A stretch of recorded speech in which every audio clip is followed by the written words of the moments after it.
Hello विद्यार्थी मित्रों, तो आप सभी का स्वागत है हमारे इस YouTube चैनल यूनिक एकेडमी के अंदर।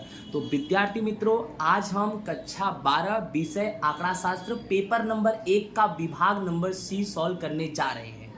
ओके, तो चलो हम क्वेश्चन की शुरुआत करते हैं। विभाग नंबर सी में जो क्वेश्चन नंबर हमारा 31 है, ठीक है। ये जो हमारा बच्चों क्वेश्चन नंबर 31 है, इसमें क्या बोला है कि फिशर के सूचकांक को आदर्श सूचकांक क्यों कहते हैं। क्वेश्चन क्या है हमारा, फिशर के सूचकांक को आदर्श सूचकांक क्यों कहते हैं, ठीक है। तो इसका उत्तर आपके सामने है, ध्यान से समझना।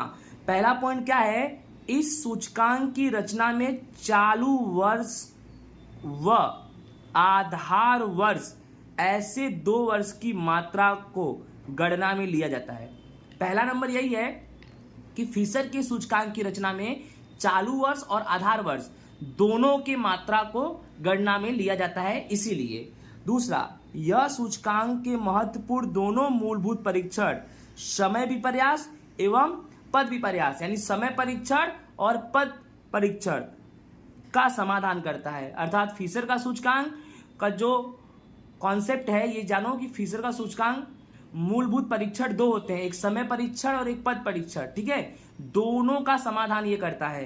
तीसरा, इस सूचकांक में आनुपातिक माध्य का भी उपयोग होता है, यानी आनुपातिक मध्यक का उपयोग होता है। ओके, तो इस सूचकांक में किसका उपयोग होता है, आनुपातिक मध्यक, जिसे सूचकांक की रचना हेतु श्रेष्ठ माध्य माना जाता है। अर्थात सूचकांक की रचना में सबसे श्रेष्ठ माप आनुपातिक माध्य होता है। सूचकांक की रचना में सबसे श्रेष्ठ माप आनुपातिक माध्य होता है, और उस आनुपातिक माध्य का भी उपयोग किस में होता है, फिशर के सूचकांक में होता है। चौथा, यह सूचकांक पूर्व ग्रह से मुक्त है क्योंकि यह लास्पियर व पासे के सूचकांक में रहे दोषों का निवारण करके संतुलित करता है। तो बच्चों, यह सूचकांक पूर्व ग्रह से मुक्त है, अर्थात इसके अंदर कोई भी त्रुटि नहीं होती है, क्योंकि यह सूचकांक लास्पियर व पासे के सूचकांक में जो भी दोष है उस दोष का निवारण भी करता है। इस प्रकार से हम बोल सकते हैं कि फिशर का सूचकांक यह आदर्श सूचकांक है। ओके, नेक्स्ट हमारा क्वेश्चन है बच्चों, क्वेश्चन नंबर 32।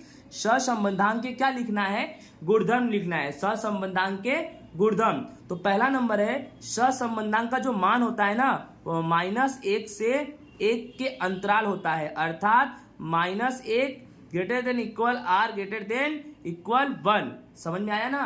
पहला नंबर, सहसंबंधांक का मान क्या होता है, -1 से 1 के बीच होता है।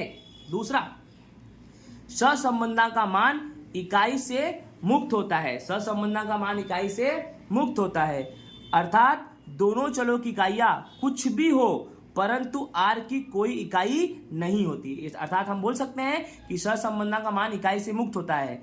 दोनों चलों की इकाइयों कुछ भी हो, दोनों चल एक्स चल और वाई चल की इकाई कुछ भी हो, परंतु आर की कोई इकाई नहीं होती। उसके बाद तीसरा है, एक्स और वाई के बीच सहसंबंधांक तथा y और x के बीच सहसंबंधांक हमेशा एक समान होता है।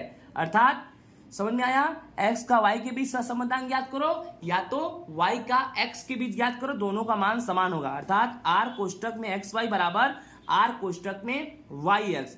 चौथा नंबर क्या है बच्चों, सहसंबंधांक उद्गम बिंदु परिवर्तन एवं नाप परिवर्तन से नहीं बदलता है। तो बच्चों, ये था हमारा सहसंबंधांक के गुणधर्म। आई होप आपको समझ में आया होगा। नेक्स्ट बच्चों, हमारा क्वेश्चन नंबर 23 क्या है, यदि b बराबर 1.5, r बराबर 0.8 और x का प्रमाणित विचलन 1.6 और y का प्रमाणित विचलन ज्ञात करना है।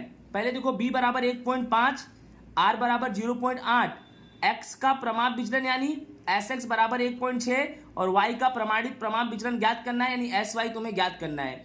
ऐसे समय पे सूत्र क्या होगा, b बराबर r गुणे में Sy बट्टे में Sx। b की कीमत 1.5, r की कीमत 0.8 गुणे Sy ज्ञात करना है, और Sx कितना है 1.6। अब क्या करेंगे, Sy का गुणा 0.8 से करेंगे, तो 0.8 गुणे Sy क्या बच गया, 1.5 का गुणा किससे कर देंगे, 1.6 से। तो 0.5 गुणे Sy 1.5 गुणे 1.6 करेंगे तो 2.4 आएगा। इस तरह से Sy बराबर हमारा कितना आएगा, 2.4 बट्टे में 0.8 साथ में है तो ये बट्टे में आएगा, तो 2.4 में 0.8 का भाग देंगे तो बच्चों SY बराबर हमारा 3 आएगा। ओके, नेक्स्ट हमारा क्वेश्चन है कि झुकाव मापने की चलित औसत विधि के गुण लिखो। झुकाव मापने के चलित औसत विधि के गुण, तो पहला नंबर है गुण, औसतों का उपयोग करके इस विधि से अल्पकालीन प्रमाण अधिकांश रूप से दूर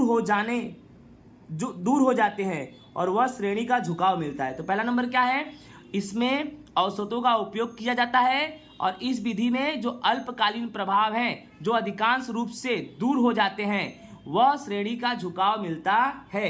दूसरा पॉइंट, इस विधि में सामान्यतः कम व सरल गणना होने से यह विधि समझने में आसान होता है। यानी ऐसा भी लिख सकते हो, यह विधि समझने में आसान होता है कारण कि इसमें गणना कम करनी पड़ती है और समय भी कम लगता है। ओके, नेक्स्ट हमारा 35वां नंबर क्वेश्चन क्या है, यादृच्छिक प्रयोग के लक्षण बताओ। यादृच्छिक प्रयोग के लक्षण में बच्चों पहला लक्षण हमारा क्या है, अनिश्चितता। क्या है, अनिश्चितता। अनिश्चितता क्या है कि प्रयोग के परिणाम अनिश्चित होते हैं, अर्थात कि कौन सा परिणाम मिलेगा यह पहले से जानना संभव नहीं है। तो यादृच्छिक प्रयोग का यह पहला लक्षण है। अनिश्चितता मतलब यादृच्छिक प्रयोग में परिणाम तो आएगा पर वह परिणाम कौन सा आएगा इसका कोई अंदाजा नहीं है, मतलब इसके परिणाम अनिश्चित होते हैं। पुनरावर्तन क्षमता अर्थात प्रयोग को कई बार समान शर्तों में पुनरावर्तित किया जा सकता है। जैसे कि मान लो एक सिक्के को उछालो तो टेल आना चाहिए, तो आप एक सिक्के को उछाल रहे हो और हेड आया, फिर उछाले, हेड आया, तब आपको तब तक उछालना है, तब तक क्या ना है, टेलना है। इस प्रकार पुनरावर्तन होता है। ठीक है, उसके बाद बड़े प्रमाण में समान परिस्थितियां, प्रत्येक समय के प्रयोग के लिए परिस्थितियां लगभग समान होनी चाहिए। ठीक है, यानी बड़े प्रमाण में समान परिस्थितियां मतलब यादृच्छिक प्रयोग में जितनी भी परिस्थितियां होती हैं वो सब बड़े प्रमाण में क्या होती हैं, एक समान होती हैं। फिर परिणामों के सभी संभावित मूल्य जान सकते हैं, अर्थात संभावित विविध परिणामों का अभ्यास अथवा सूची भी बना सकते हैं। अर्थात यादृच्छिक प्रयोग से हम एक साथ ढेर सारे परिणाम को जान भी सकते हैं, उनके संभावित मूल्य को भी पहचान सकते हैं। फिर क्या है, संभावित संभावनाएं, प्रत्येक परिणाम को निश्चित संभावना के साथ हम जोड़ भी सकते हैं। अर्थात यादृच्छिक प्रयोग में ढेर सारी घटनाएं हो तो ढेर सारी घटनाओं का अलग अलग परिणाम आता है और सभी परिणामों को जोड़ने के बाद उसका मान भी निकलता है। ठीक है, नेक्स्ट, यानी संभावना का मान 1 होता है, उस तरह से कुछ। नेक्स्ट हमारा क्वेश्चन क्या है, एक द्विपद वितरण के लिए यदि सफलता की संभावना निष्फलता की संभावना से 2 गुनी हो। क्या बोला है, सफलता की संभावना निष्फलता की संभावना से 2 गुनी हो, n बराबर 4 हो तो इस वितरण का विचरण क्या होगा। विचरण यानी होता है NPQ। क्या होता है, NPQ। चलो चेक करो भाई ध्यान से देखो, सफलता की संभावना को P बोलते हैं, निष्फलता की संभावना को Q बोलते हैं। अब शर्त क्या है, सफलता की संभावना या निष्फलता की संभावना से 2 गुनी है, यानी सफलता निष्फलता से 2 गुनी है। तो सफलता को हमने क्या माना, P बराबर निष्फलता से कितनी गुनी है, 2 गुनी, मतलब 2Q। अब एक शर्त होता है जान जाना कि P प्लस Q बराबर कितना होता है, 1। P प्लस Q बराबर कितना होता है, 1। तो P प्लस, अब बेटा P प्लस, फिर ध्यान से देखो यहां पर कि P प्लस Q बराबर कितना होता है तुम्हारा, 1। तो बच्चों देखो P प्लस Q बराबर कितना होता है, 1। P बराबर तुम्हारा कितना है, 2Q, तो P की जगह पे 2Q लिख दो, प्लस क्या बचा Q, तो 2Q प्लस Q बराबर कितना, 1। अब 2Q और Q को जोड़ेंगे तो कितना आएगा, 3Q बराबर 1, तो Q बराबर क्या आएगा, 1, साथ वाली संख्या नीचे, तो Q बराबर कितना आएगा तुम्हारा बच्चों, 1/3 आएगा। अब Q बराबर 1/3 आ गया तो P कैसे निकालेंगे, P बराबर 1 माइनस Q कर देंगे, 1 में से 1/3 घटा देंगे, तो 3 1 कम 3 माइनस 1/3, 3 में से 1 गया 2, 2/3, यानी P बराबर तुम्हारा कितना आ गया, 2/3। P बराबर तुम्हारा कितना आ गया, 2/3, और Q कितना है तुम्हारा, 1/3। ये 2/3 आ गया और Q तुम्हारा कितना है, 1/3। अब हमें n बराबर 4 दिया है, सवाल में n बराबर 4 दिया है, देखो ध्यान से यहां पर लिखा है n बराबर कितना है, 4। तो आपको समझ लो कि P बराबर 1/3 मिल गया और Q बराबर कितना मिला हमें, 2/3 मिला। ओके, और n बराबर हमारा कितना दिया है, 4, और हमें विचरण ज्ञात करना है। विचरण यानी एनपीक्यू ज्ञात करना है। तो एन यानी 4, पी यानी 2/3, क्यू मतलब 1/3, 4 दूनी 8 और 3 तिहाई 9। तो आंसर हमारा आया 8/9। आई होप आपको समझ में आ गया होगा। ओके, नेक्स्ट हमारा क्वेश्चन नंबर 37 क्या है, एक्स ए का अर्थ समझाना है। एक्स ए का अर्थ क्या है, यदि किसी चल एक्स का मूल्य, ध्यान से सुनना, यदि किसी चल एक्स का मूल्य घटाते या बढ़ाते किसी निश्चित संख्या ए के अत्यंत समीप लाया जाए तो उसे एक्स को अनुलक्षित है ऐसा कहेंगे और उसे संकेत में एक्स ए से दर्शाते हैं। यानी सिंपल एकदम आसान है, यदि किसी चल एक्स का मूल्य या तो घटाओ या तो बढ़ाओ, चाहे घटाओ चाहे बढ़ाओ, लेकिन एक्स के मूल्य को किसके पास लाओ, ए के पास लाओ, बस यही चीज है। ठीक है, नेक्स्ट क्वेश्चन हमारा है, विवृत अंतराल की व्याख्या दो। विवृत अंतराल की व्याख्या।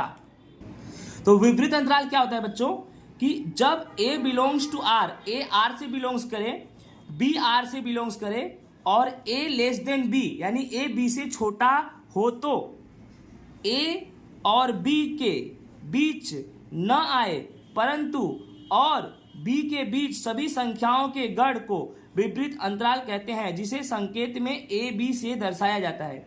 ध्यान समझना, a किससे बिलोंग कर रहा है, r से, b किससे बिलोंग कर रहा है, r से, और a b से क्या है, छोटा है। इस प्रकार देखा जाए a और b के बीच ना आए, यानी a और b के बीच ना आए परंतु b के बीच सभी संख्याओं के गढ़ को विपरीत अंतराल कहा जाता है, जिसे संकेत में दर्शाते हैं ए बी से। तो ए बी बराबर मजला कोष्टक x slash a greater than x greater than a less then x less than b, और जहां पर x बिलोंग्स टू r, मतलब ये मेन चीज है। ठीक है, ये क्या है तुम्हारा मेन है। ओके, नेक्स्ट क्वेश्चन हमारा है, मांग के मूल्य की सापेक्षता की क्या दो, परिभाषा दो। तो देखो ध्यान से, वस्तु की मांग उसकी कीमत पर आधारित होती है। कोई भी वस्तु की मांग उसके कीमत पर आधारित होती है, अर्थात वस्तु की कीमत में होने वाला परिवर्तन के कारण मांग में परिवर्तन होता है, परंतु यह परिवर्तन सभी वस्तुओं के लिए एक समान नहीं होता। यह संवेदनशील मांग को मांग के मूल्य की सापेक्षता कहलाते हैं। यानी वस्तु की मांग वस्तु की कीमत पर आधारित है, अर्थात वस्तु की कीमत बदलेगा तो वस्तु की मांग भी बदलेगी। ठीक है, लेकिन यह मांग सभी जगह पर एक समान नहीं होता, यह परिवर्तन हर जगह एक जैसा नहीं होता, यह परिवर्तन हर वस्तुओं के लिए एक जैसा नहीं होता। कहीं कहीं यह संवेदनशील भी होता है, कहीं कहीं यह क्या होता है, संवेदनशील, और इसी को बोलते हैं मांग के मूल्य की सापेक्षता। उदाहरण में मांग में होने वाले प्रतिशत परिवर्तन और कीमत में होने वाले प्रतिशत परिवर्तन को भी मांग के मूल्य की सापेक्षता कह सकते हैं, अर्थात अथवा। ठीक है, यानी दो तरह से है। पहला नंबर मैंने क्या बोला, वस्तु की मांग उसकी कीमत पर आधारित होती है, अर्थात वस्तु की कीमत में होने वाला परिवर्तन के कारण मांग में भी परिवर्तन होता है, परंतु यह परिवर्तन सभी वस्तुओं के लिए एक समान नहीं होता। यही संवेदनशील मांग को मांग के मूल्य की सापेक्षता कहते हैं। या तो आप ऐसा भी बोल सकते हो कि मांग में होने वाले प्रतिशत परिवर्तन और कीमत में होने वाले प्रतिशत परिवर्तन को मांग के मूल्य की सापेक्षता कहते हैं। ओके, जय हिंद, राधे राधे।